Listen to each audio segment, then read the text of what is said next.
Hey friends, it's Chris, and we are bringing you this week's tech news and trends for April 10th, 2024. This is where we go out and we find the information that we think is most pertinent for families that are trying to create safer digital spaces. There's a ton of tech news and noise out there, and we're going to sift through that for you to bring you what we think is most relevant so you can make a risk-based decision. You know your kid best. I want to give you the information so you can make the best decision for them. All right. We have 6 different things I want to share with you today. First, leading off, that 4 Canadian school boards have filed a lawsuit for nearly $3 billion in damages for social media platforms like Facebook, Instagram, Snapchat, and TikTok. This lawsuit alleges that the products offered by these companies that I just listed, they've had such a detrimental effect on students. And according to a joint statement, the platforms are accused of being negligently designed for compulsive use and have fundamentally altered the way children think, behave, and learn. And as a result, these boards claim that the schools are experiencing significant learning and mental health challenges with students, necessitating increased investment and support programs. In other words, what's going on not only during the school day, but also during the 17 hours that they don't control. And yes, parents need to do more, but the tech companies need to do more to protect devices by default when they know they're being used by kids. Now, last year here in the United States, 33 states filed lawsuits, similar lawsuits against Meta, alleging that its products contribute to mental health problems among adolescents and young children. These 4 boards are affiliated with over 1,000 schools across Canada. And we know, if you're a teacher out there, we know that you see this. You are on the front lines. It's easy for us to think in our home with our few kids that everything's okay, but then you get all the kids together in a classroom and you know, especially long-term teachers that are out there, you know what's wrong. And so I hope something can be done. The second story here is that the Kids Online Safety Act here in the United States, called KOSA, finally has a companion bill in the US House. There's already a Senate bill with a ton of co-sponsorship, but we finally have a companion bill in the House. Now, we're still a long ways away from anything passing, but this is the furthest anything has moved that would protect kids online here in the US in 25 years. KOSA will prohibit manipulative advertising, amplification of harmful content, and stop harmful design elements that pose risks to our youth. We need something.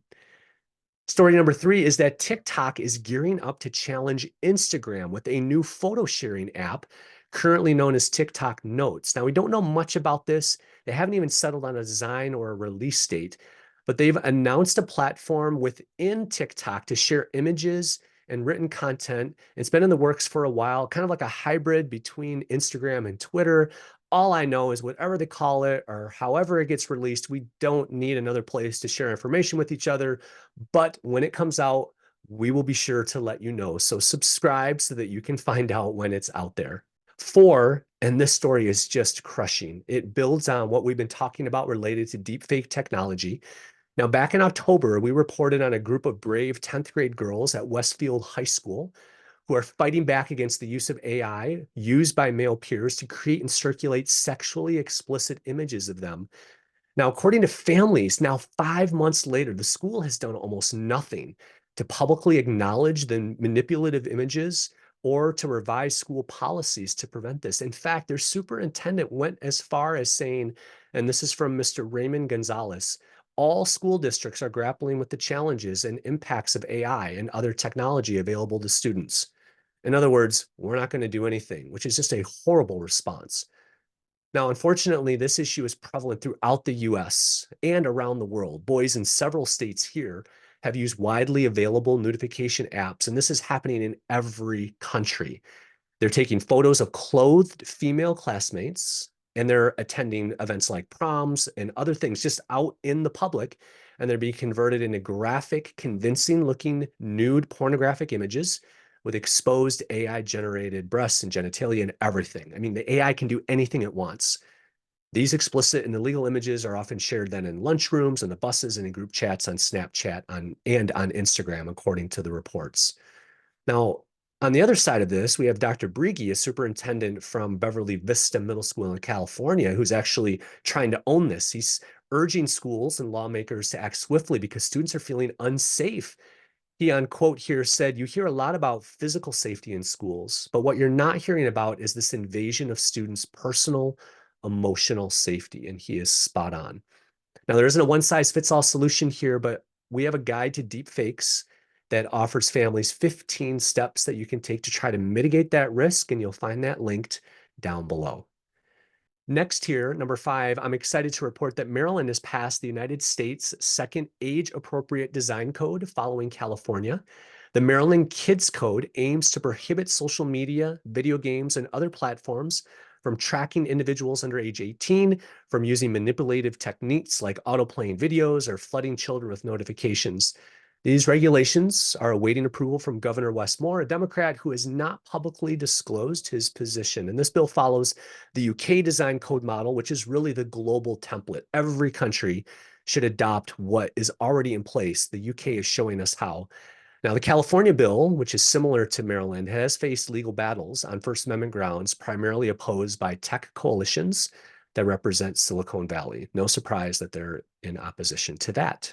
And then finally, number 6 here, in response to a Wall Street Journal article by Julie Jargon and subsequent parent outcry, Snapchat changed their friend ranking solar system feature to be off by default for Snapchat Plus subscribers.